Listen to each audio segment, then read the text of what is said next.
The Select Subcommittee on the Coronavirus Pandemic will come to order. I want to welcome everyone.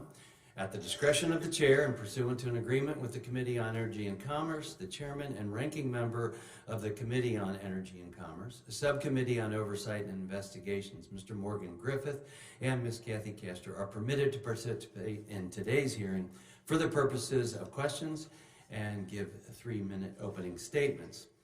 Without objection, the Chair may declare a recess at any time. I now recognize myself for the purpose of making an opening statement. Good morning. I would first like to highlight the action taken by NIH and HHS yesterday to immediately suspend and propose debarment of Eco Health Alliance. The Select Subcommittee, while investigating the origins of COVID-19, uncovered multiple instances of wrongdoing by both EcoHealth and its president, Dr. Peter Daszak. EcoHealth faces an immediate government-wide suspension and hold on all taxpayer funds pending a formal debarment investigation. I've said it before, but our investigation into EcoHealth and Dr. Daszak's actions is not over. Dr. Daszak owes us documents and explanations for what appears to be untruths or lies before this subcommittee. Today, we will hear from Dr. Lawrence Tabak, Principal Deputy Director and former Acting Director of the National Institutes of Health. The Select Subcommittee has serious concerns regarding the processes in which NIH awards federal grants and conducts oversight of these grants. EcoHealth and its sub-grantee, the Wuhan Institute of Virology, highlighted numerous inadequacies in the NIH grant management and oversight process. This is especially true regarding oversight of gain-of-function work on potential pathogens, pandemic-capable or otherwise. Oversight of grant management is crucial regardless of anyone's operative definition of gain-of-function.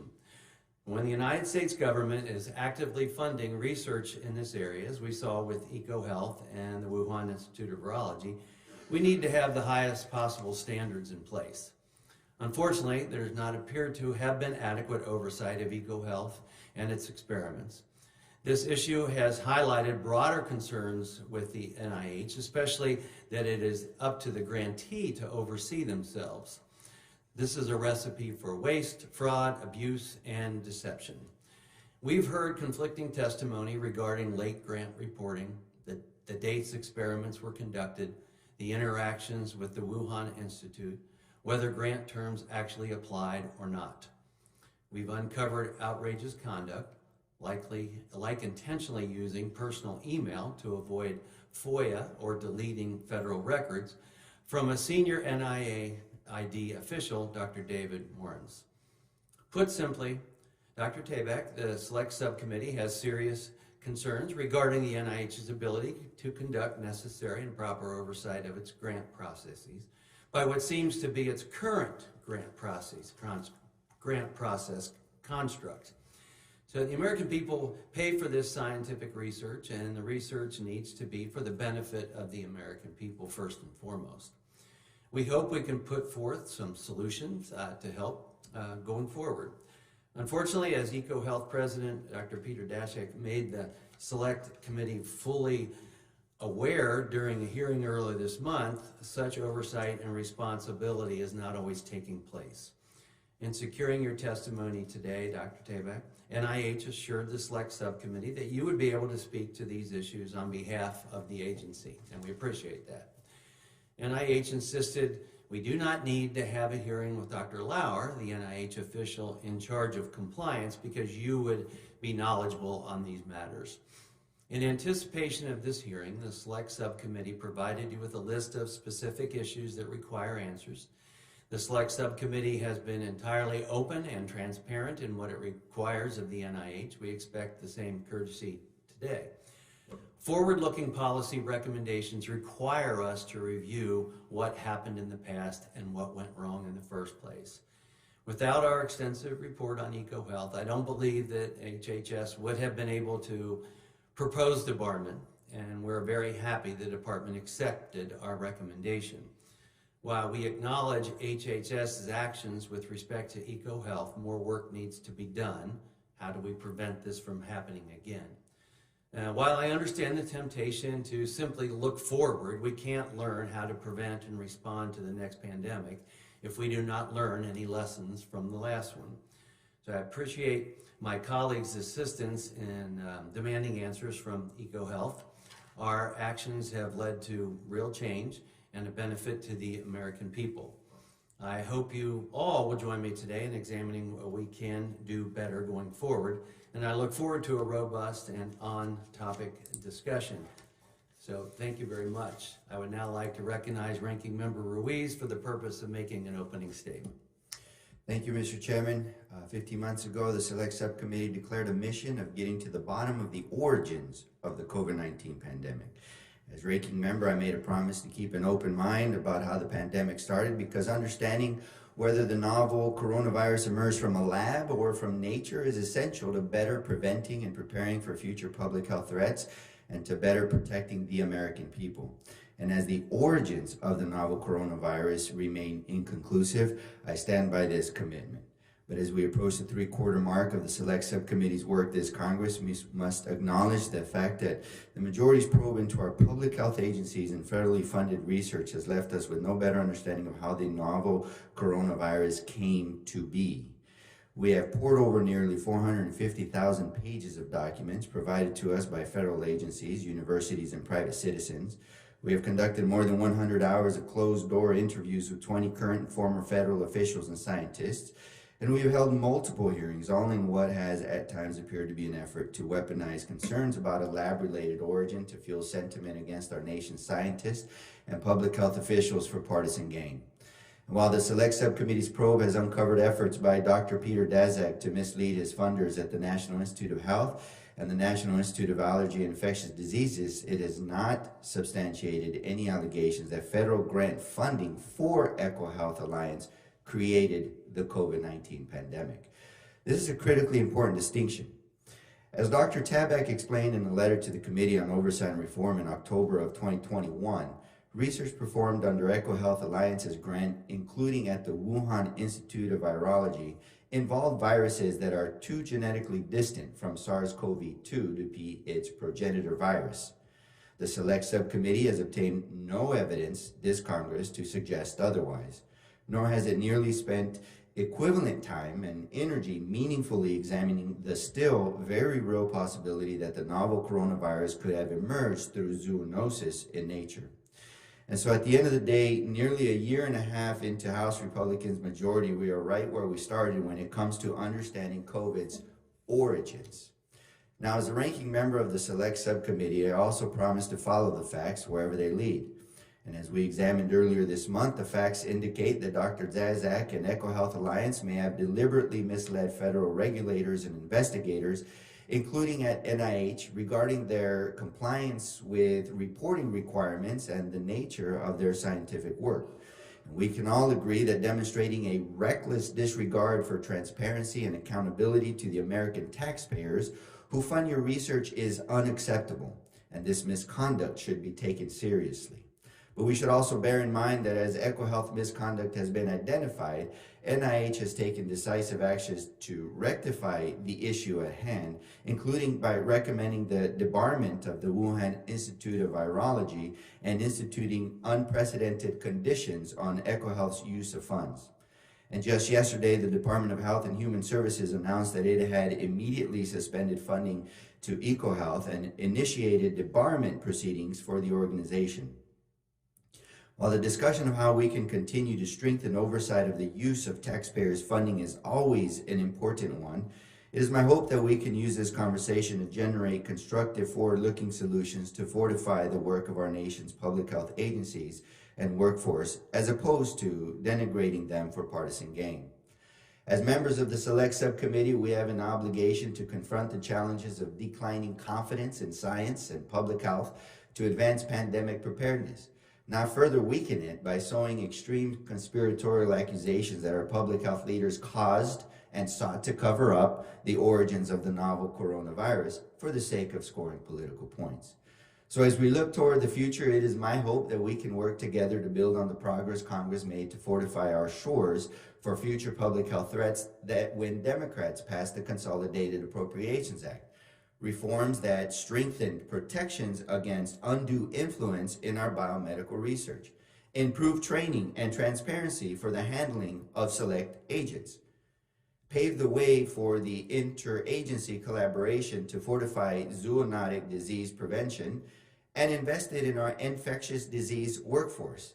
And it is my hope that we can work with the Biden administration to continue to fortify biosafety, including by collaborating on the implementation of new guidelines the Office of Science and Technology Policy announced earlier this month to strengthen oversight of dual-use research of concern and research involving pathogens with enhanced pandemic potential.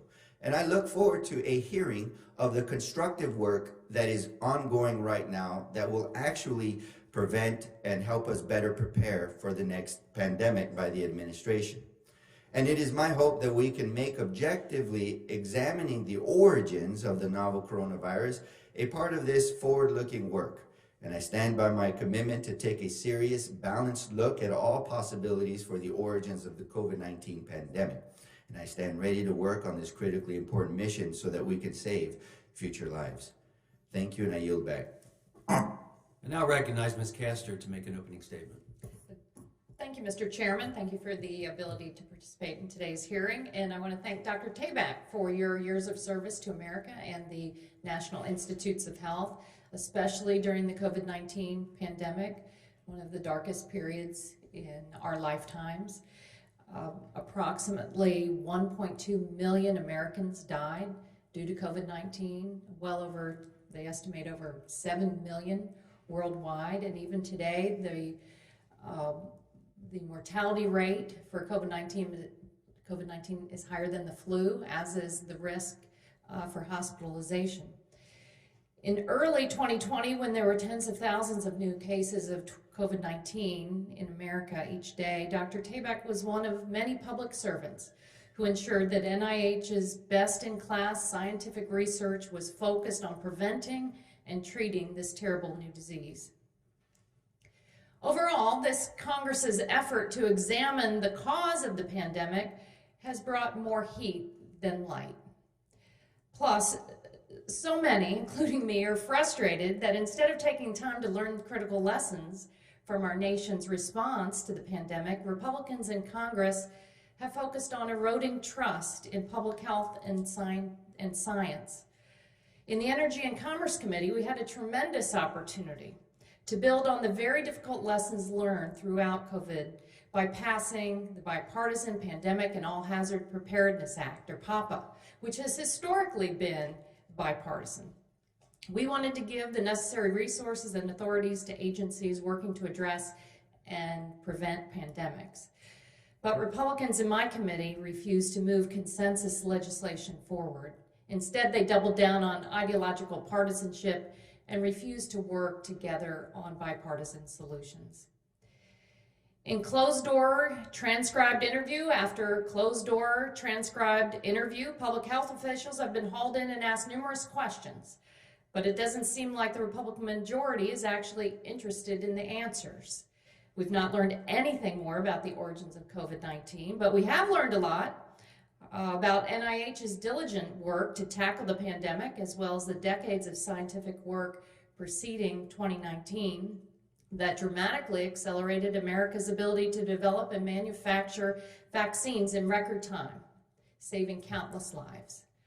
I hope that we can use today's hearing to learn how Congress can be a better partner to NIH as it continues to prepare us for pandemic threats, rather than lob speculative conjecture at our hardworking public health officials.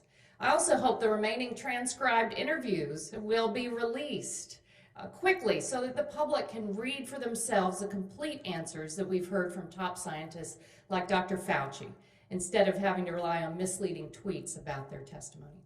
I appreciate the opportunity to be here today. Thank you, Dr. Tabak, and I yield back. Our witness today is Dr. Lawrence Tabak. Dr. Tabak is the Principal Deputy Director of the National Institutes of Health and served as Acting Director of the NIH from December of 2021 to November of 2023. Thank you, Dr. Tabak, for your many years of service. Pursuant to Committee on Oversight and Accountability Rule 9G, the witness will please stand and raise his right hand. Do you solemnly swear or affirm that the testimony that you are about to give is the truth, the whole truth, and nothing but the truth, so help you God? Thank you. Let the record show that the witness answered in the affirmative. The Select Subcommittee certainly appreciates you for being here today, and we look forward to your testimony. Let me remind the witness that we have read your written statement and it will appear in full in the hearing record. Please limit your oral statement to 5 minutes. As a reminder, please press the button on the microphone in front of you so that it is on and the members can hear you. When you begin to speak, the light in front of you will turn green. After 4 minutes, the light will turn yellow. When the red light comes on, your 5 minutes has expired and we would ask that you please wrap up. I now recognize Dr. Tabak to give an opening statement. Thank you, Chairman Wenstrup, Ranking Member Ruiz, and distinguished members of the subcommittee. I appreciate the opportunity to be here today to discuss your investigation into the origins of COVID-19. It has been an honor to serve the NIH in various roles over the past 24 years, and I am pleased to continue my service as the NIH Principal Deputy Director under the leadership of NIH Director Dr. Monica Bertinoli. I have deep respect for the role of congressional oversight. Since the beginning of the 118th Congress, NIH has worked diligently with HHS to respond to letters and inquiries from this subcommittee, providing written responses, document productions, and providing NIH employees for full days of interviews. I am here today to answer questions related to your investigation. Like all the subcommittee members here today, I strongly support efforts to identify the origins of SARS-CoV-2, the virus that causes COVID-19. NIH strongly believes that a thorough, expert-driven investigation into the origins of SARS-CoV-2 is critical to prepare for the next potential pandemic. While it is frustrating, it is not a surprise that we still do not know with certainty how this virus came to be. It took 14 years to find a single bat population containing the necessary genetic components of SARS-CoV-1, the virus that caused the 2003 SARS epidemic. Determining the origin of a virus is rarely fast or easy, and sometimes not possible.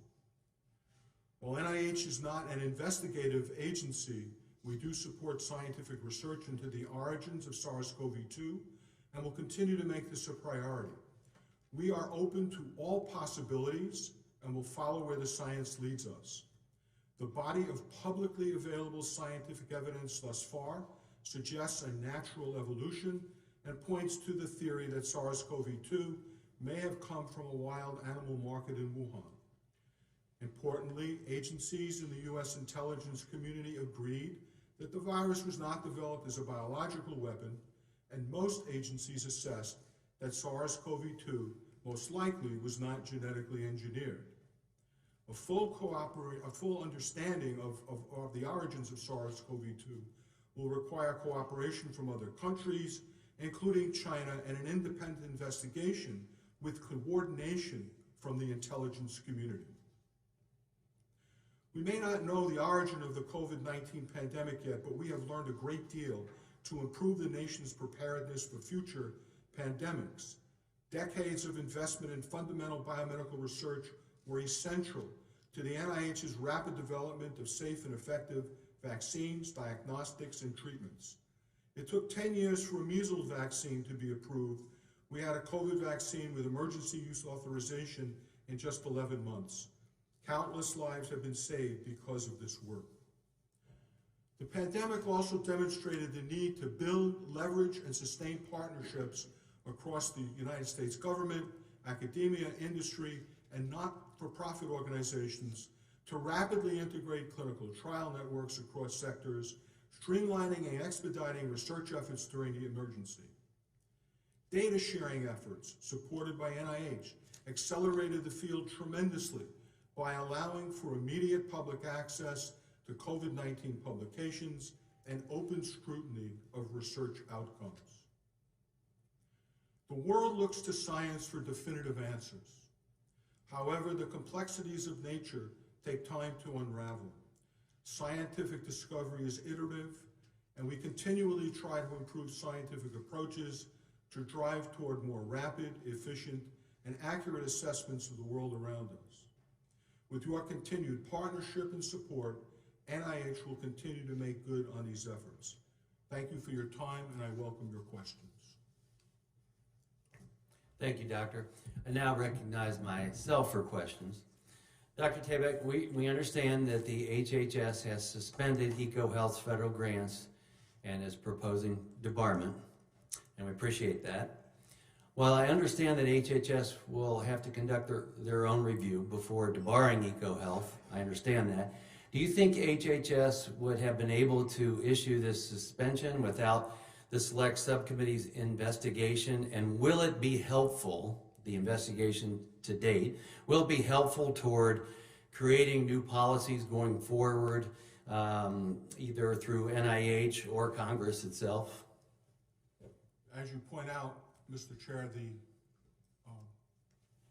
suspension and proposal to debar was conducted by HHS, and so I really can't comment on what input they considered in preparing that documentation. Well, I look forward to working with NIH on proposals for better processes going forward based on what we learned. And we have several proposals already, but we'll follow up with you further on that. First, does the suspension apply to Dr. Daszak personally or just EcoHealth? My understanding is this suspension relates only to the organization. Okay.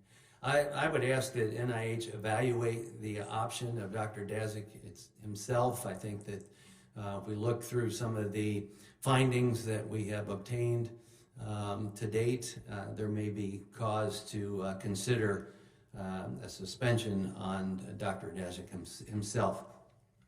Next, the ARM, the Action Referral Memorandum, only mentions 3 active NIH grants, but it doesn't mention the R01 that was used to involve the Wuhan Institute of Virology, and not the grant in conjunction with Colorado State to start a bat colony. Does the suspension include those grants as well? Did we miss that? The suspension includes all grant activities for that organization. Thank you. Dr. Tabak, EcoHealth, like every other NIAID grantee, was required to submit a 5-year progress report, as you know. This report was submitted nearly 2 years late. Dr. Daszak had testified that EcoHealth had tried to submit the report on time, but was locked out of the NIH system. Dr. Lauer testified that a forensic audit was conducted and no such system error was detected. Is NIH willing to share the findings of this forensic audit with the Select Subcommittee? We certainly will work together with you to obtain things that you require, sir. Thank you. Does the audit indicate that EcoHealth could have submitted their report on time? That's what our audit indicates, yes. Thank you. When EcoHealth eventually submitted its Year 5 report, Dr. Daszak testified it took 11 days to unlock the NIH system. Is this true? We have no evidence of that. Thank you. Does NIH allow grantees to update progress reports with information gathered outside the scope of the applicable budget period? It has happened in the past. Occasionally, investigators will, for context, add in additional information, so that is possible. Despite what Dr. Daszak testified, the Select Subcommittee recently uncovered an email that he wrote on October 1, 2021, to the personal email of Dr. David Moritz.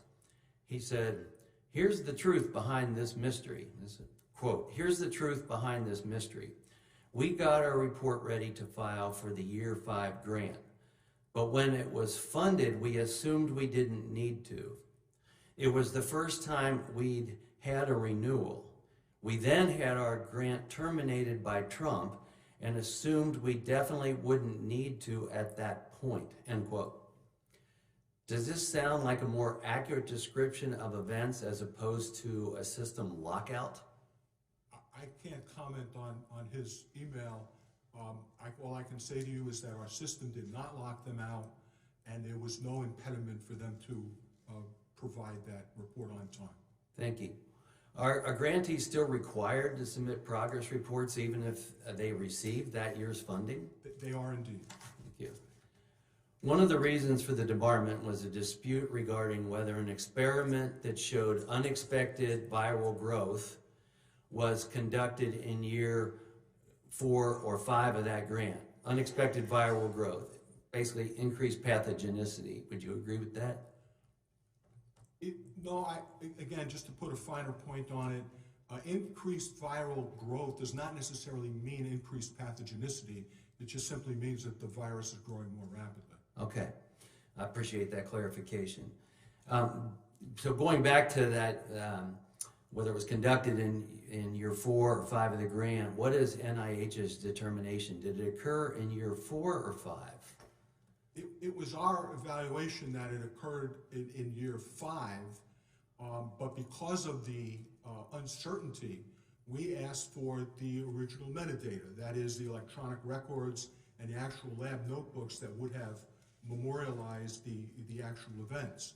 And as you know, we never received those. Thank you. Dr. Desert wrote in an email that he, quote, verified, end quote, this experiment by calling Dr. Shi at the Wuhan Institute of Virology and asking her. Is that alone sufficient to meet his requirements to oversee sub-grantees? It is not, sir, which is why we asked to see the metadata, the electronic records, and the laboratory notebook. Would the lab notebooks that Dr. Daszak failed to produce provide information that may potentially validate this experiment? I certainly hope they would, yes. And he never produced those to you? That's correct. Okay, thank you. I'd now like to recognize the ranking member for questions.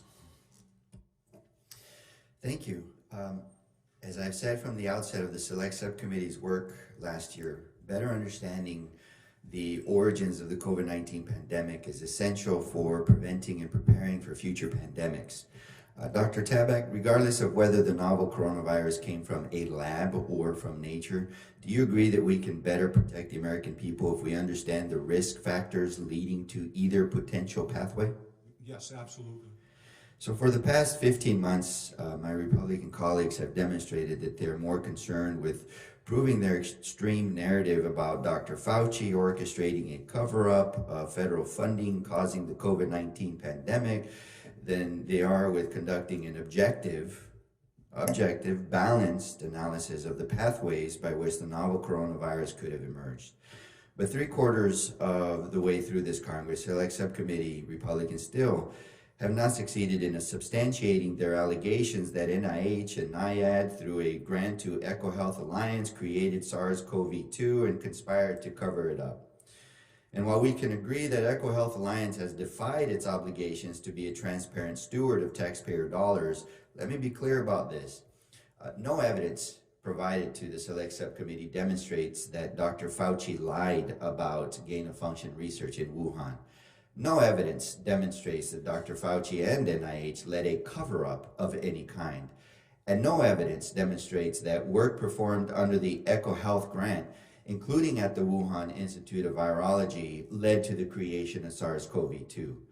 To date, my colleagues on the other side of the aisle have been unable to demonstrate that any of the viruses studied under the grant could even possibly have been SARS-CoV-2's progenitor virus. Dr. Tabak, in October 2021, you sent a letter and analysis to then Oversight Committee Ranking Member James Comer regarding the EcoHealth Alliance grant. That letter and accompanying analysis, in your words, quote, demonstrated that the naturally occurring bat coronaviruses used in experiments under the NIH grant from 2014 to 2018 are decades removed from SARS-CoV-2 evolutionarily. In the letter, you also confirmed that those viruses, quote, could not have been the source of SARS-CoV-2 and the COVID-19 pandemic. That was more than 2 years ago, and the majority still has not identified a single virus related to the grant, whether in Wuhan or elsewhere, that could be the progenitor virus. Dr. Tabak, could you remind us why none of the viruses studied under the EcoHealth grant could have been the progenitor virus to the SARS-CoV-2? The viruses that were approved for study under the EcoHealth grant are very removed, evolutionarily speaking, from SARS-CoV-2. It would take many, many years for a virus of the type that they use to evolve into SARS-CoV-2. Okay. And is it correct that the closest known viruses to SARS-CoV-2 are the RATG13 and the BANL52 viruses, neither of which were discovered or created with NIH funds? That is correct. Those two viruses are 96 and 97% identical. And although that may seem close, in fact, that is very far apart. Okay. And you already made all of this known to Oversight Committee Republicans almost 3 years ago in October 2021, correct? That's what the letter outlined, yes. Yeah. So, it is unfortunate that for the past year and a half, the Select Subcommittee has fallen short of its obligation to objectively promote the American public's understanding of the virus's origins. Dr. Tabak, in your view, what actions should Congress take to better understand the origins of the novel coronavirus and to prevent and prepare for future pandemics? Well, again, we need to continue the studies about the evolution of these viruses.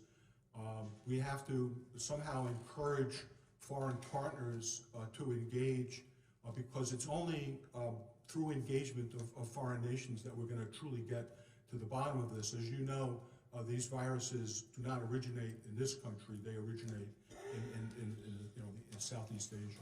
Yeah. Well, let me just be clear once again that it could have been lab leak, and it could have been zoonotic. Although what we haven't proven, because so far there's no evidence, is that it was created from grant money from NIH or NIAID to EcoHealth, and that there was a cover-up, which is what my colleagues on the other side have been repeatedly mentioning throughout these investigations. So I do think that we need to continue to do the research to investigate if it was a lab leak, where and how to create better biosafety, which is what the administration is currently undertaking.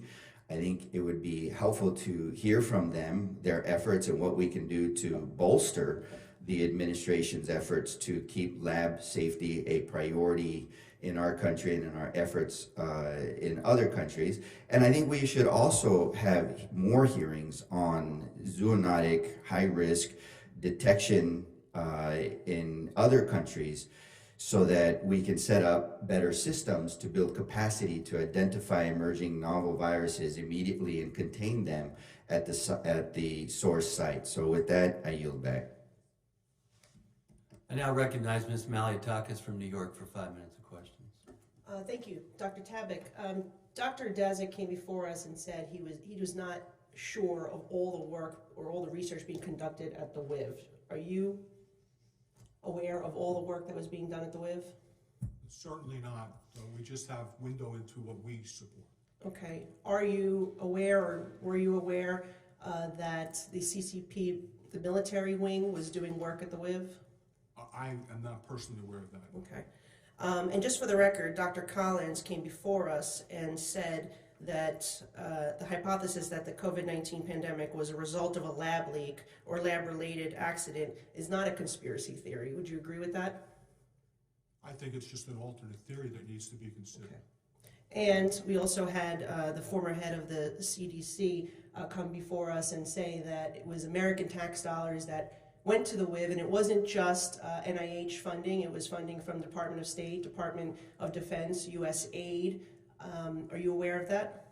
I am aware that they receive funding from other organizations, but I don't know the specifics. Okay, so there's still the possibility that American tax dollars did make their way to the WIV, and that this was a lab leak, and we can put together the dots here. But aside from that, I want to actually focus on NIH when NIH certified EcoHealth's compliance and renegotiated the grant, was NIH aware of the EcoHealth would still be communicating with the debarred Wuhan Institute of Technology?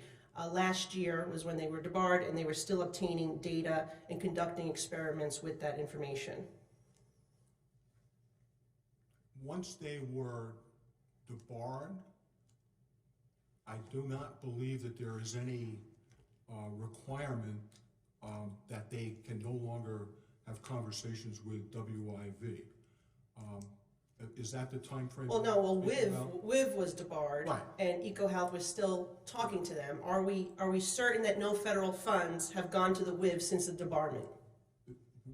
No NIH funds have gone to the WIV since the debarment. Okay, and is that possible that it's gone through the EcoHealth to WIV as a subgrant? Are you? I'm saying we checked USA spending, and to my knowledge, no funds once they were debarred went to WIV from NIH. Okay, well that is why Ways and Means yesterday passed a bill to make sure that all this information is made public, these subgrants, so we know exactly where this money is going once they're given, because we don't believe EcoHealth should have received this money, number one. Number two, the fact that they were working with this lab in communist China that had subpar conditions is very disturbing.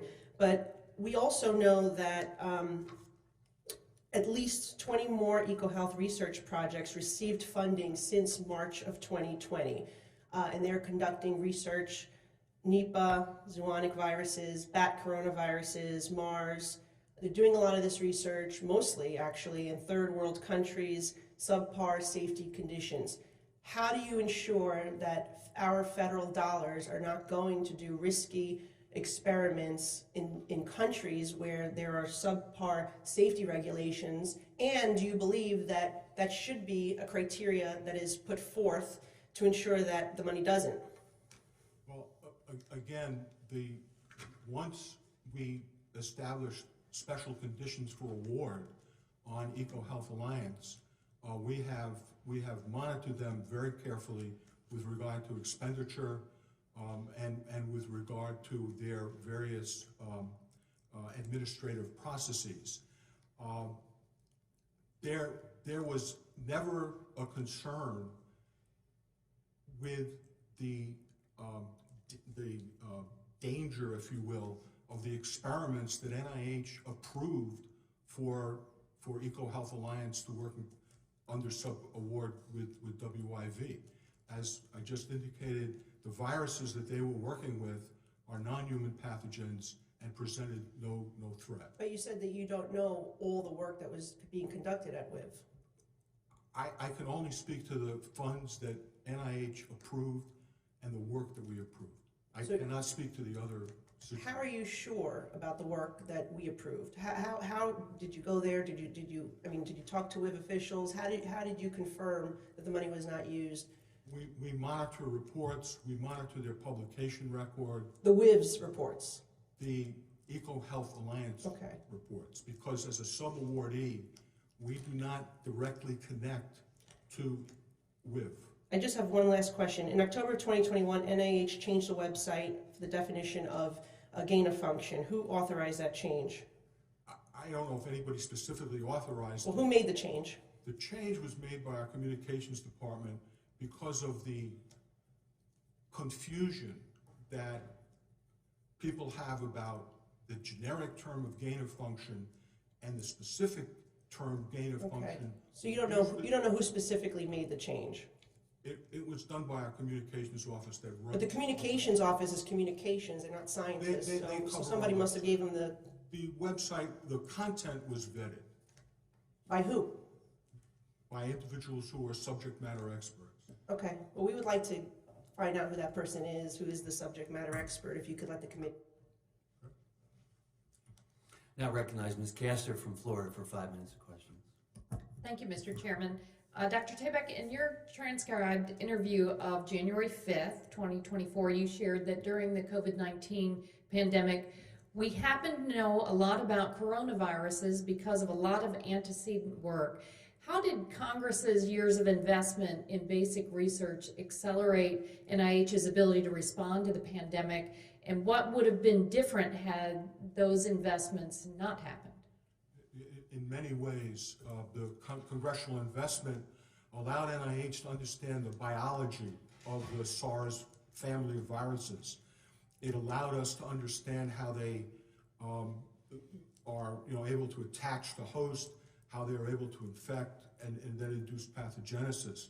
It enabled us to understand better how the host would respond to the virus. So it gave us insight into what potential targets there might be in order to develop therapeutics as well as vaccines. The spike protein, which many people have heard about, represented such a target for a vaccine, and indeed that turned out to be the case. It also laid the groundwork for rapid testing for the virus, which was important as well as we sought to control the pandemic. I also think it demonstrated how vital it is that American scientists and our agencies are able to monitor new potential public health threats, because right now we're faced with an avian flu. We're monitoring, of course, new COVID-19 and flu variants, measles outbreaks. Just in my time in Congress, we've had to deal with outbreaks of Zika and monitor Ebola in other countries. So confronting public health threats requires a strong, resilient NIH, which is why I was so disappointed that my Republican colleagues proposed in the last fiscal year to slash the budget of NIH by almost $4 billion. Because, as you stated, this reliable support has helped accelerate our response to COVID-19, and it will continue to lay the foundation for a response to future pandemics. Dr. Tabak, what would be the effect of slashing $4 billion from NIH? What would be the effect on our preparedness for the next pandemic? Obviously, with fewer resources, our progress would be slowed.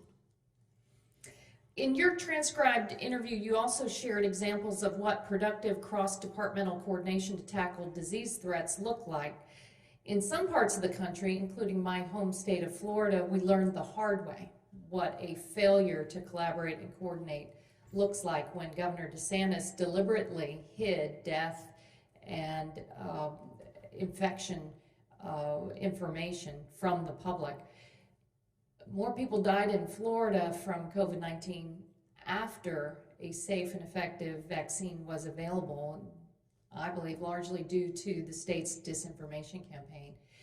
Democrats in the Energy and Commerce Committee tried to implement the lessons learned through the reauthorization of the Pandemic and All Hazards Preparedness Act.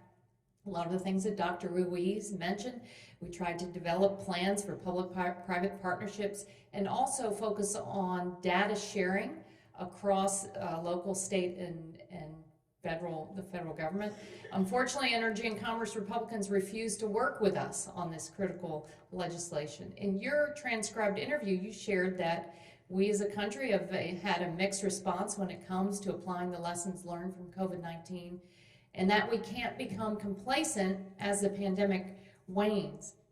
Aside from maintaining critical funding, what does NIH need to see from Congress in order to help the agency best implement the lessons learned from COVID-19?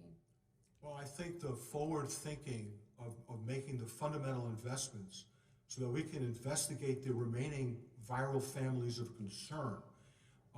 Sometimes it's difficult to understand why such basic research is critical when at the end of the day, where's the vaccine, where's the therapeutic?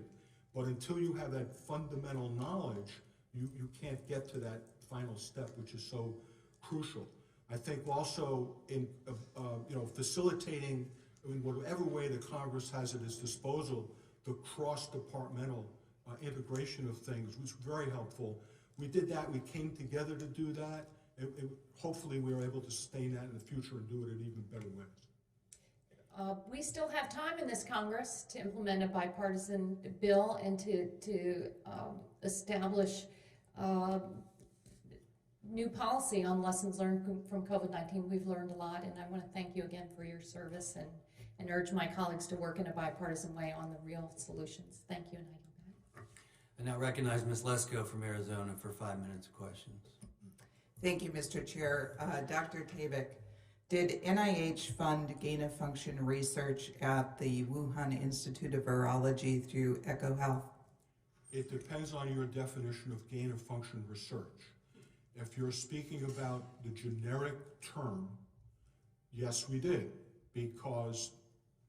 but this is research. The generic term is research that goes on in many, many labs around the country.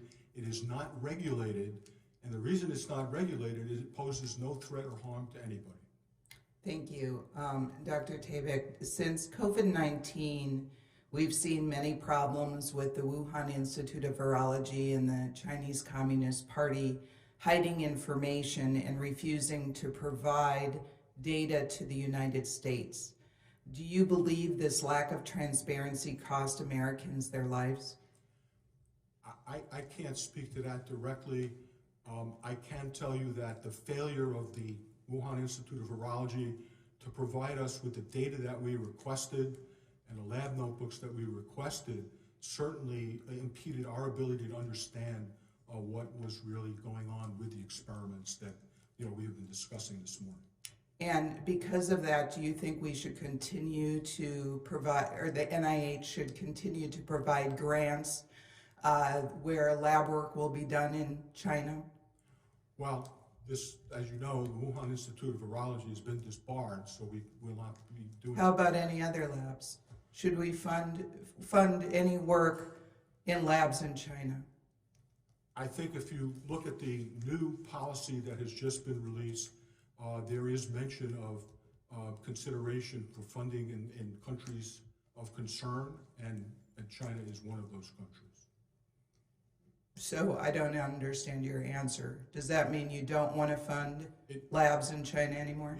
That would have to come under very, very high scrutiny before it was done. Dr. Tabak, at the time of funding to EcoHealth, did NIH have a concrete, understandable definition of risky, of concern, gain-of-function research throughout NIH? I can't talk for the whole of NIH, but certainly the organizations that support this type of research, I don't understand. All right. In the United States, what level of biosecurity would be used for the type of research that was being done at the Wuhan Institute of Virology under the sub-grant from EcoHealth? There were two types of experiments they did. The experiments involving cell culture would likely be done at a BSL-2 level, and the experiments involved with mice would likely be done at a BSL-3 level. Thank you. And how much time do I have? Oh, I've got some time. Good. NIH boasts a rigorous grant review process. Dr. Morenz, a senior advisor to Dr. Fauci, stated the following about Peter Daszak, the president of EcoHealth. Quote, Peter Daszak is one of my oldest and best friends, and I talk to him all the time, unquote. Indeed, after one of Dr. Daszak EcoHealth's grants from NIH was suspended in response to EcoHealth's violation of grant policies, Dr. Morenz wrote to Dr. Daszak from his private Gmail instead of his official email. It appears from what our committee has learned that Dr. Morenz and Dr. Daszak regularly conspired to reinstate Dr. Daszak's grant, all while avoiding federal records laws and the transparency of FOIA.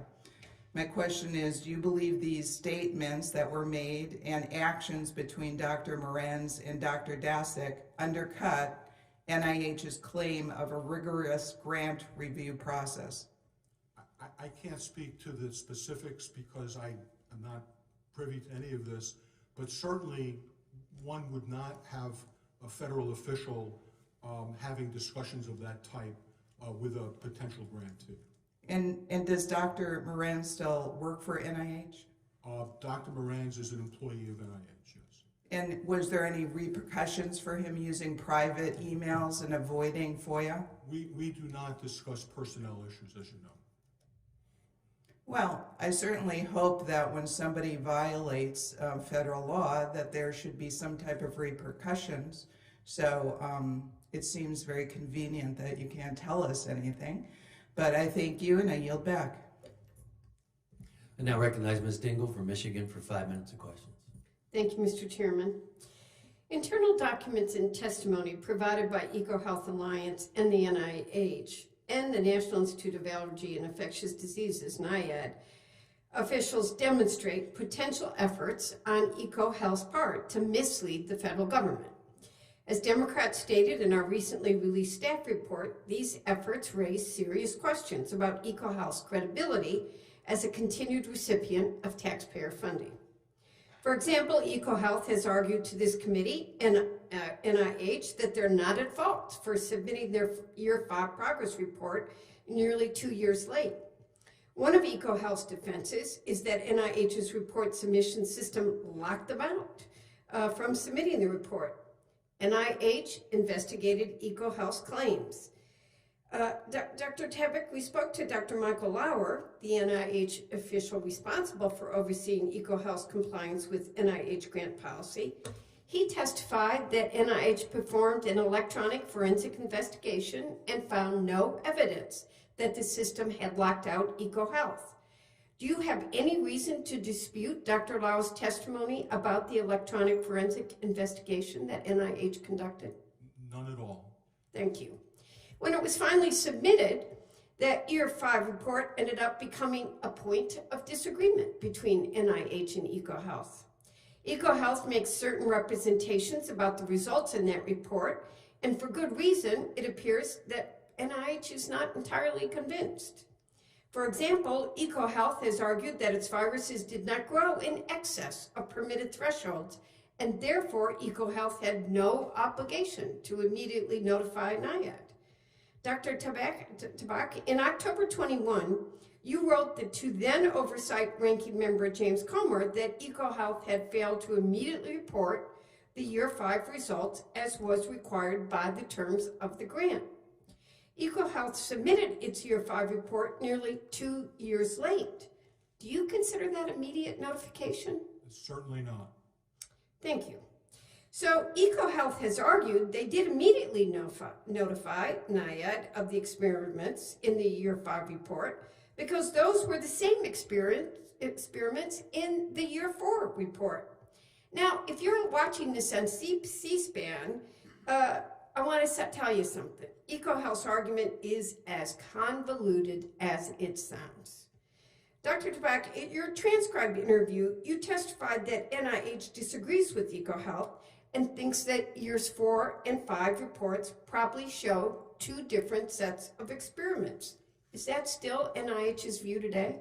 That is our view, and that's why we requested the electronic records, metadata, and lab notebooks so that we could reconcile this issue.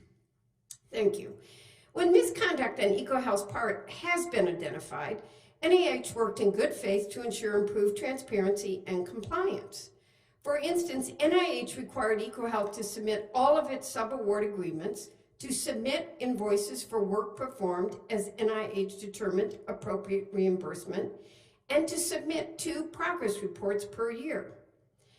Dr. Tabak, do you agree that those special conditions, like the general conditions on all grants, help to ensure the grantee was a responsible steward for American taxpayer dollars? They certainly are designed to do that, yes. So we have some issues, and we're all talking to him about them. Prior to his hearing just a couple of weeks ago, EcoHealth President Dr. Peter Daszak submitted written testimony to the Select Subcommittee stating that because of the additional conditions NIH instituted to monitor EcoHealth's grants, no other research organization in the United States has more oversight than EcoHealth. Yesterday, HHS announced that it would proceed with disbarment proceedings against EcoHealth and bar the organization from receiving federal funding. Pursuant to that announcement, HHS has suspended federal funding immediately and noted the many decisive actions NIH took to investigate EcoHealth's conduct and use of taxpayer dollars. I believe we have worked constructively on a bipartisan basis. I know we all here are deeply concerned on a bipartisan basis to examine EcoHealth's potential misconduct, and I commend the administration for taking the action that you now have to ensure that all federal grantees use federal taxpayers' dollars responsibly and transparently, and that's what we all must guarantee going forward. Thank you, Mr. Chairman. I'm out of time, and I yield back. Now I recognize the chairman of the full committee, Mr. Comer from Kentucky, for 5 minutes of questions. Thank you, Mr. Chairman, and Dr. Tabak, I want to thank you for being here today representing NIH. I want to ask both about the situation regarding EcoHealth and a few questions regarding the Institute's record retention policies. Starting with EcoHealth. Yesterday, HHS proposed debarring them from federal funds, from receiving federal funds. Does NIH agree with this decision? Yes, we do.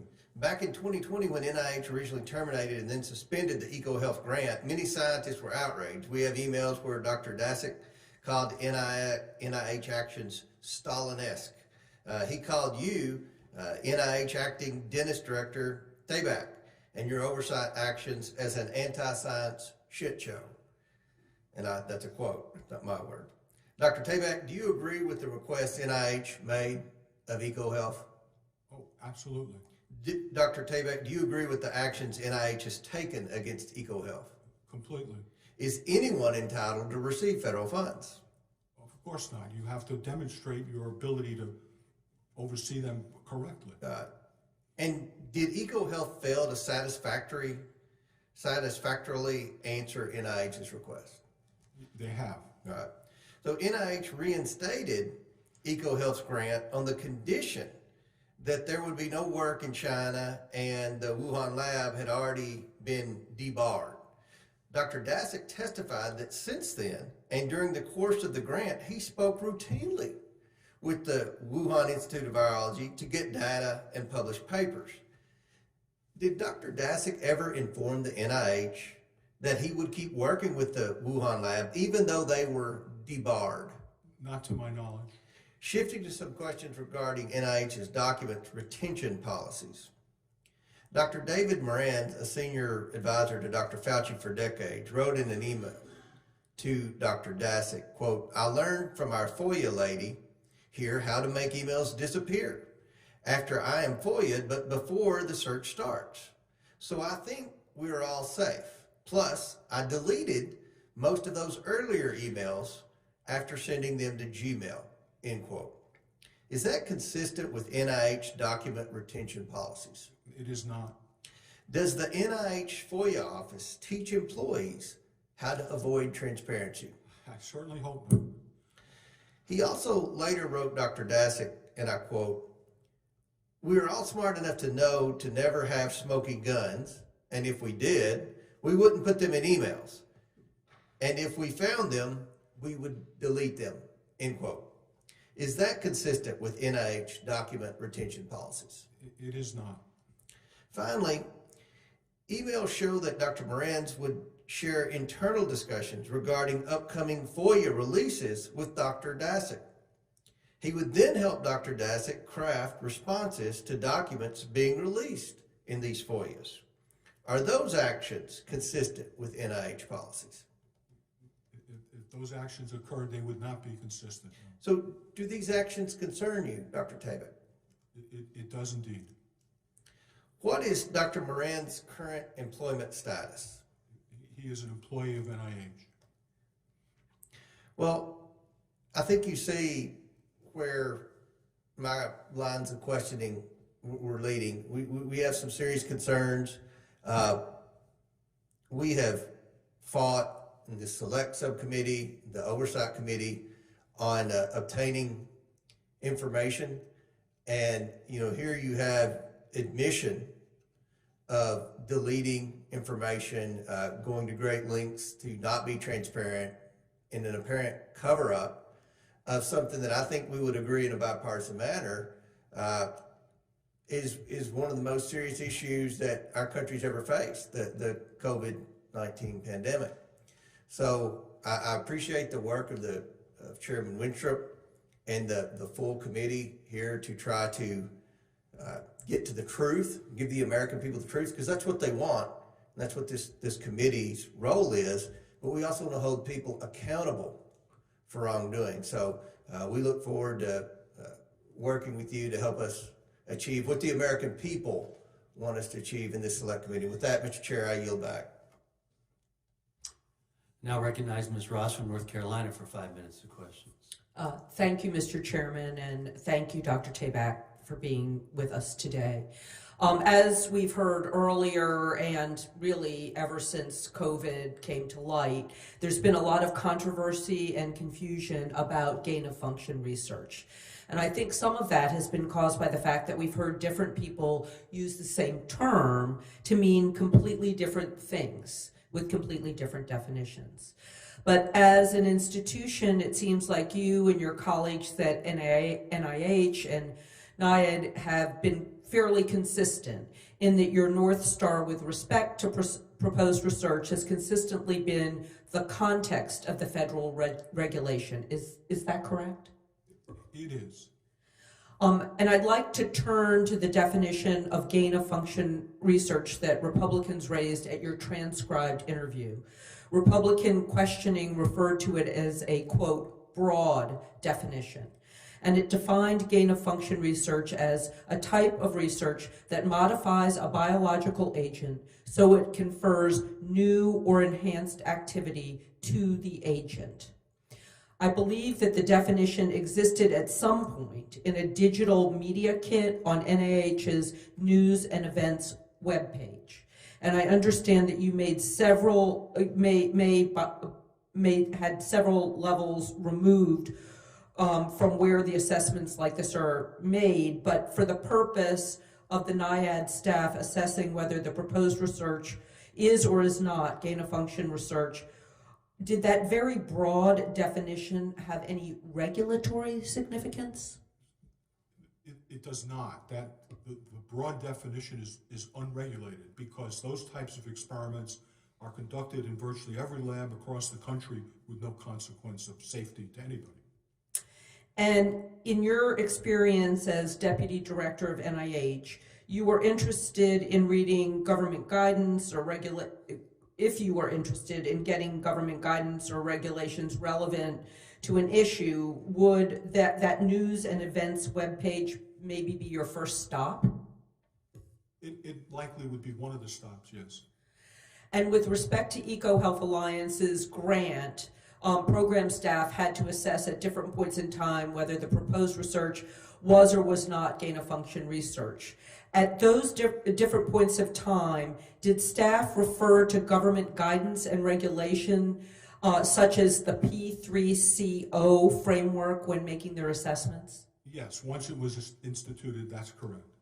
And the definitions for gain-of-function research provided in government guidance and regulations were very much different than that broad definition we discussed earlier. Is that correct? That is correct. And did NIAID staff ever use the broad definition when assessing proposed research as far as you know? No, it wouldn't be applicable. So I think there's a natural logic to that process. NIAID, as the regulator, refers to regulation when determining whether proposed research is within the scope of the regulatory term of art. And just to be clear, each time NIAID program staff was asked to answer whether the proposed research on the EcoHealth grant met the regulatory definition of gain-of-function research, the answer was no. Is that correct? That's correct. So I'm just going to end by saying that I believe it's a disservice to our nation's scientific enterprise when there are attempts to make regulators judge research outside of the regulatory context. And if we want to have a serious conversation about regulation, we can do that. And the Democrats support those conversations. That's why the Biden administration recently announced a new policy for overseeing high-risk research that could otherwise cause the next pandemic. Dr. Tabak, I want to thank you for your many years of service and for appearing before the committee today, and I yield back. Now recognize Dr. Joyce from Pennsylvania for 5 minutes of questions. Thank you, Chairman Wenstrup, for convening this hearing, and to you, Dr. Tabak, for taking time to speak with us this morning. I think it's time to really reset the table of what the core agenda of this select subcommittee is. We want to evaluate how the effects of the COVID virus affected America. We want to come up with best practices, and we want to see what investing in a Chinese Communist Party guided Wuhan Institute of Virology, what those effects were, and how our taxpayer dollars were spent. Earlier this month, we heard from Dr. Peter Daszak before this committee and examined how he misled the NIH to secure taxpayer funds, which were used to perform gain-of-function research at the Wuhan Institute of Virology. The important work of this committee has led HHS suspending all active grants to EcoHealth and commencing formal debarment proceedings. We must now scrutinize the system that allowed the reinstatement of federal funds to EcoHealth. During questioning about the term of EcoHealth's renegotiated grant with NIAID, Dr. Daszak revealed that EcoHealth continues to communicate with the Wuhan Institute of Virology and relies on them for the data required to carry out the reinstated grant. This level of communication and reliance on Wuhan Institute of Virology to meet grant terms is alarming. And based on this information, I question how EcoHealth could have fulfilled grant requirements without violating the terms of the Wuhan Institute of Virology's debarment. Dr. Tabak, at the time NIH certified EcoHealth's compliance and NIAID renegotiated the grant, was NIH aware that EcoHealth would still be in communication with the Wuhan Institute of Virology? Not to my knowledge. At the time that the NIH certified EcoHealth's compliance and NIAID renegotiated the grant, was NIH aware that EcoHealth would rely on data from the Wuhan Institute of Virology to meet the aims of the grant? To put a point on it, data that they already had in their possession or data that they had yet to gain? Both. We assumed that they would use data that was already in their possession, but we did not assume that they were still interacting about data that they did not yet have. So there was no awareness of continued interaction? I had no awareness of that, no. Does the NIH consider that ongoing relationship and reliance on the WIV as a violation of the WIV's debarment? I would have to consult with attorneys, but it would seem to me that that would be inappropriate. It certainly seems to this subcommittee member that it is. Is the NIH certain that no federal funds have been obligated to the WIV or in furtherance of the WIV's research activities since it was debarred? I have been told that there have been no funds issued to the WIV since their debarment by NIH. I think one of the key components of what we've learned from the select subcommittee hearing is that no taxpayer dollars should go towards research by the Wuhan Institute of Virology or EcoHealth. The NIH must improve their grant processes to ensure that information relied on for funding is truthful and that information is complete. While it is apparent that Dr. Daszak and EcoHealth did make false statements during the grant negotiations, NIH must ensure that the grants that they provide are responsible use of the taxpayer dollars. This select subcommittee, I will reiterate, looks to learn the lessons and be prepared for best practices in face of any future attack by a virus from within these borders or from outside these borders. I thank you again for being here to present to us this morning, and Mr. Chairman, I yield. I now recognize Dr. Jackson from Texas for 5 minutes of questions. Thank you, Mr. Chairman.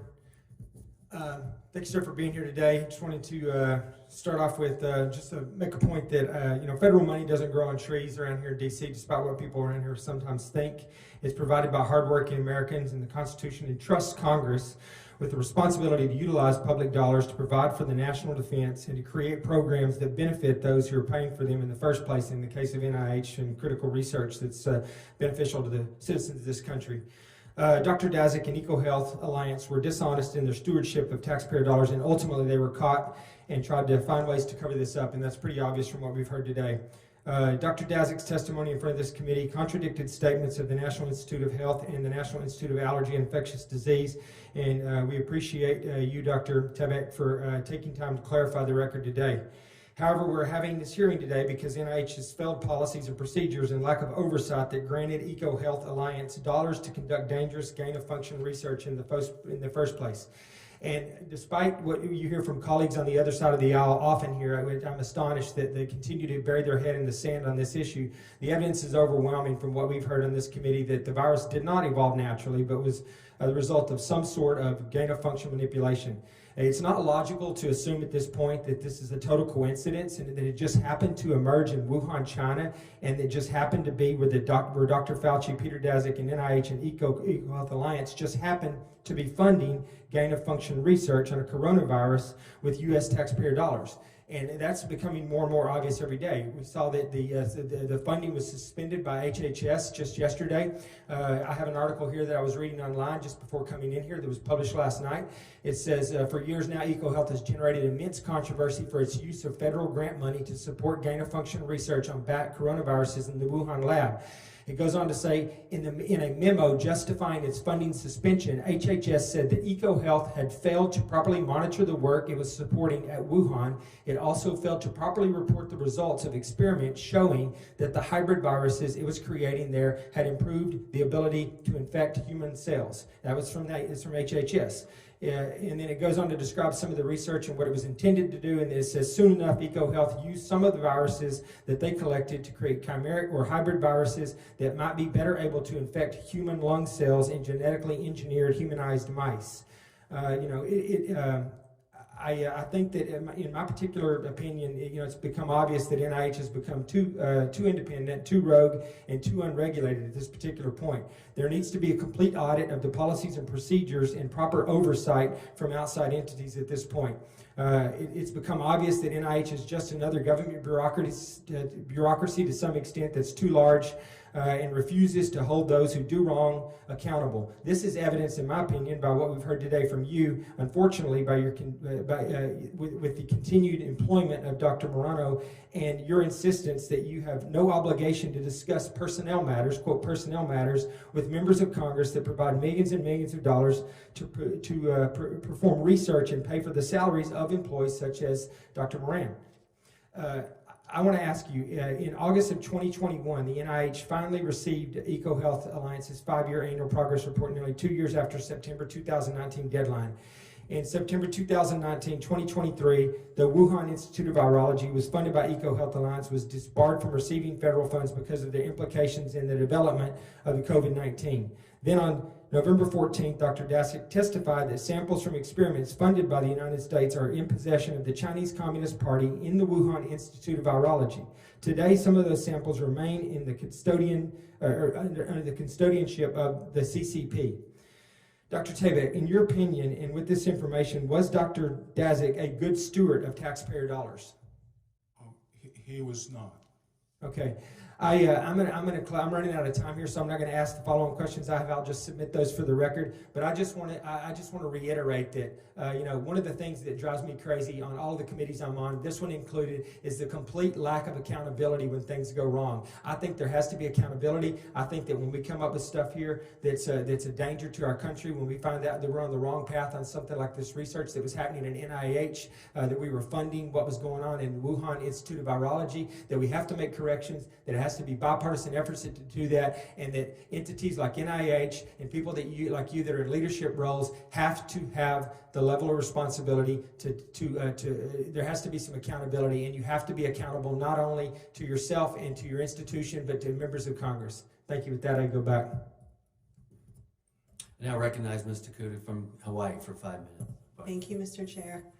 Dr. Tabak, I want to quickly clarify for the record a crucial distinction regarding the relevance of different definitions of gain-of-function research. To make it abundantly clear, under the regulatory definition of gain-of-function, which is the applicable definition for the purposes of evaluating and funding proposals, NIH and NIAID at no point funded gain-of-function research through the EcoHealth Alliance grant. Is that correct? That's correct. And the website's broad definition, the non-regulatory definition, is not relevant for these purposes. Is that correct? That's correct. Okay, thank you. I want to move on now to some of the comments we received last week. During the Select Subcommittee's last hearing with EcoHealth's president, Dr. Dejak, it became abundantly clear that he and EcoHealth had fallen markedly short of their obligation to use taxpayer dollars transparently and with care. And so truly appreciate the initiated debarment proceedings that are currently underway. With my time today, I'd like to make sure the record is clear about an issue that I discussed with the doctor. That issue involves representations he made to NIH officials regarding EcoHealth's access to key samples when their grant was being considered for reactivation. In transcribed interviews, NIH officials told us that part of the logic in reactivating the EcoHealth grant was preserving access to the grant's bat samples previously collected by the Wuhan Institute of Virology. However, it appears that Dr. Dejak may have misrepresented his access to the samples. The truth is, Dr. Dejak did not have access to the samples, as they are currently sitting in freezers in Wuhan. That truth notwithstanding, it seems that Dr. Dejak told a NIH division director that he had access to the samples. We spoke to the NIH division director, and she explained that Dr. Dejak had directly informed her he had access. She further explained that she had known that the samples, that the samples were in Wuhan and inaccessible to EcoHealth, NIH would have reconsidered reactivating EcoHealth's grant. When Dr. Dejak appeared before this committee 2 weeks ago, he suggested that the NIH division director may have mistaken sequences for samples during their conversation.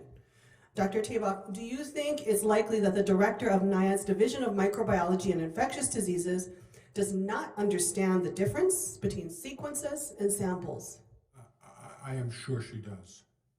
And that would make sense to all of us here, and given the work and expertise she has. In our conversation with the division director, she demonstrated no lack of understanding that we saw for the difference between bat virus sequences and bat samples. We're concerned about the apparent gap in understanding between NIH and EcoHealth regarding the location of previously collected bat samples and EcoHealth's access to them, particularly when we step back and consider all the other instances mentioned today and during our last hearing that draw into question EcoHealth's integrity and professional conduct as a grantee. Dr. Tabak, do you share our concerns? I do. Thank you very much. Chair, I yield back the balance of my time. I now recognize Dr. Miller Meeks from Iowa for 5 minutes of questions. Thank you, Mr. Chairman, and thank you, Dr. Tabak, for testifying before the Select Subcommittee this morning. As you've heard and as you know, Dr. Dejak testified in front of the Select Subcommittee on May 1st and clearly highlighted the need for more effective oversight of federal grants, as has been elucidated by my colleagues. In 2024, the National Institute of Allergy and Infectious Diseases, NIAID, awarded EcoHealth Alliance almost $4 million for understanding the risk of bat coronavirus emergence, which included the collection of coronaviruses at the Wuhan Institute of Virology. While Dr. Dejak denied using American taxpayer dollars for gain-of-function research, the evidence indicates otherwise, and it has been incredibly challenging obtaining information from both EcoHealth and the NIH. Members of this committee on both sides of the aisle were right to question Dr. Dejak's integrity and handling of funds, which also highlighted NIH's sloppy oversight process. Dr. Tabak, are you aware of the different definitions various federal agencies use to define gain-of-function research? I'm aware of two different definitions, one very broad and generic, which is unregulated, and one more precise and certainly regulated. Yes, it seems to me that this is sort of like what the definition of is. Do you believe having one definition that is universally employed would be more effective? It would. The broad definition is lab jargon. It's just the way scientists speak. The precise definition, which is regulated, of course, that's the important one, because that's the one that regulates the experiments that people are concerned about. Well, it seems that there was gain-of-function research occurring, but denied that it was occurring because it didn't meet that precise definition. Do you believe that having multiple definitions of gain-of-function research has led to gaps in oversight? I believe it leads to confusion. I think those who are regulating things understand that they need to use the regulatory framework. Have grant recipients like EcoHealth exploited these inconsistencies? I can't speak to that, I don't know. As I mentioned, the Understanding the Risk of Bat Coronavirus Emergent grant was an almost $4 million grant that partially went to the Wuhan Institute of Virology and the Wuhan University of Public Health. Do you believe this grant was an effective use of taxpayer dollars, and would you support issuing the same grant today? Well, with the benefit of what we know today, no, of course not. There is great concern with Dr. Daszak's interaction with NIH and NIAID pertaining to the one log growth term of the award. The NIH relied on Dr. Daszak to monitor and report virus growth after being a month late on his annual reporting requirements, which were outlined in the grant. Dr. Tabak, looking back, did the NIH rely too much on Dr. Daszak's self-reporting information? Again, with the benefit of hindsight, we did, because we never received the information, unfortunately. Well, as an ophthalmologist, hindsight is always 20/20. Indeed. Was the information NIH received accurate? From Dr. Daszak? We don't think so, and that's why we asked for the additional materials, the metadata, the electronic records, the laboratory notebooks, which hopefully would have been able to clarify all of these issues. And I think it's one of the reasons why HHS yesterday took the extraordinary step after the great work of this select subcommittee under Dr. Winstrup's leadership, took the extraordinary step of defunding EcoHealth, which was appropriate given the inconsistencies, inaccurate information, and denial of research. With that, I yield. Thank you. Now recognize Dr. McCormick from Georgia for 5 minutes of questions. Thank you, Mr. Chair.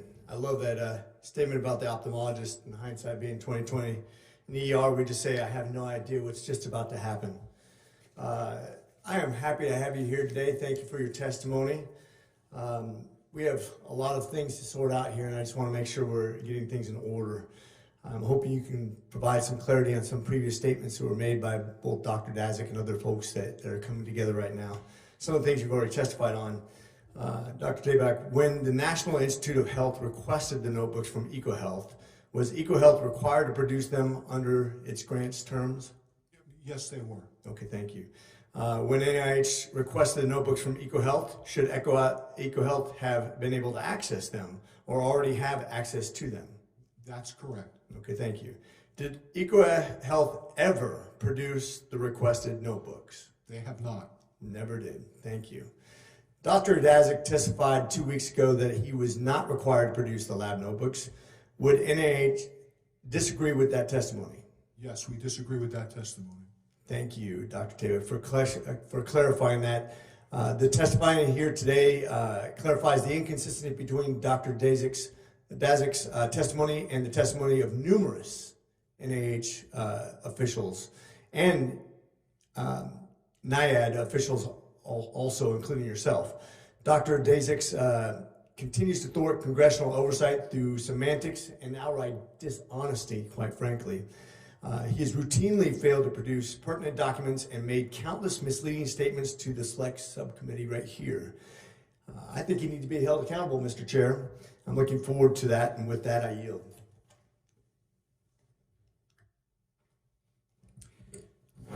Thank you.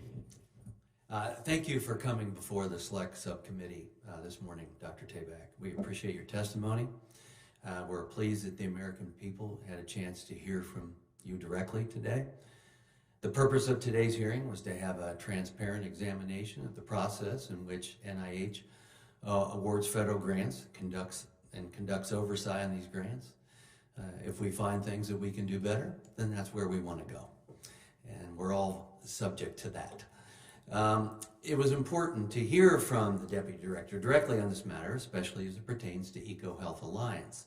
While investigating the origins of COVID-19, we uncovered very concerning behavior and wrongdoing by EcoHealth Alliance and its president, Dr. Peter Daszak. It was made all the more troublesome as EcoHealth had been awarded federal funding, taxpayer dollars, and were conducting research at the Wuhan Institute of Virology. Our investigation was essential, for uncovering this behavior and for laying out the facts for all to see. Because just 2 weeks after publishing a report on EcoHealth's wrongdoing, they now face an immediate government-wide suspension and hold on all taxpayer funds pending a formal department investigation.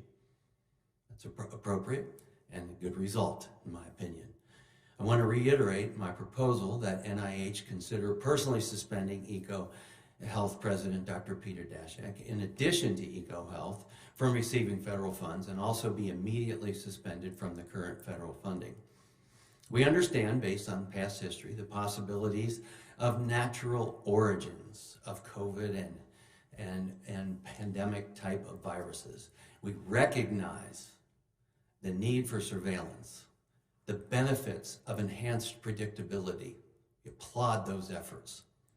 What is new and in need of greater study is the culpability and the capability of creating a pandemic or creating a pathogen that is capable of being more infectious. You know, even in 2012, in an interview when Dr. Fauci was questioned about gain-of-function research, and the question was, aren't you concerned about something getting out of the lab and creating a pandemic? He felt at that time that the benefits outweighed the risk and that the risk was small. I think we have greater concerns today when it comes to biosafety standards. And so there is a concern about biosafety standards throughout the world being inadequate. We need to address that as best we can as a nation, not having control over other nations. That's a concern on who we engage with. So that's a concern throughout the world. And so I appreciate, Dr. Tabak, you testifying today that not only is a lab leak theory not a conspiracy, but it's a hypothesis, and I'll use your words, that should be considered. I agree with you 100%, and I have felt that way from the beginning. And I've said in this committee from the very beginning that we need to consider nature and we need to consider a lab. Because the capabilities of creating something in lab didn't exist 100 years ago when we had a pandemic. They didn't exist 50 years ago, but they do exist today. Look, I believe the origins of COVID will likely only be potentially resolved through intelligence, as testified by former CDC directors Redfield and Walensky. That's where we're going to figure it out. Why? Because China's not cooperative. And I agree with that because China's not been transparent, they've not been accountable, so it makes it very difficult. The threats of existing gain-of-function technology in the hands of bad actors is and should be a huge concern to every American and freedom-loving people everywhere. This is not to be taken lightly. When we had Dr. Fauci in a transcribed interview, I did question him on whether he said that the conspiracy theory is possible. When I asked him if he reviewed studies or scientific evidence related to that possibility, creating this in the lab, and he said no. I asked him, I said, are you familiar with the published research on the site-directed mutagenesis? He said, no, I'm not. Well, if you're open to that, we should be researching it. We should be looking at it. And many of us have been. I have since 2020, when I discovered that Ralph Barrick with Zhengli in China created a chimera. That concern has been there for me since that time. We don't know all the viruses that EcoHealth and or the WIV, either with EcoHealth Alliance or independently or possibly with the PLA or with their Academy of Military Medical Science. We don't know all the viruses that they created. So for some here to say that it's impossible for COVID-19 to have originated from this work, that it's possible it didn't come from their work directly, but that's inconsistent with the known unknowns, including testimony from numerous public health officials and from Dr. Peter Daszak himself. So I appreciate Dr. Tabak testifying that we do not know everything that was occurring at the WIV and that we just had a window of insight. It's important that we recognize our vulnerabilities so that we can improve upon them in the future. I appreciate you, Dr. Tabak. I appreciate you clarifying that the NIH found that their reporting system did not, in fact, lock Dr. Daszak and EcoHealth out of their account, which impeded them from submitting their report on time. That honesty is tremendously welcomed here. The more we look into Dr. Daszak and EcoHealth, the more concerned I get and the more untruths it seems to uncover, and we will continue our work. Today's hearing was important as we continue our investigation into the origins of COVID and the effects of the pandemic on the United States and the world, and work to uncover any impropriety by public health officials or grantees. You know, in a government of we the people, truth, justice, transparency, and accountability matter. And on that note, I thank you for being here today, Dr. Tabak. With that and without objection, all members will have 5 legislative days within which to submit materials and to submit additional written questions for the witnesses, which will be forwarded to the witnesses for their response. If there's no further business, without objection, the Select Subcommittee stands adjourned.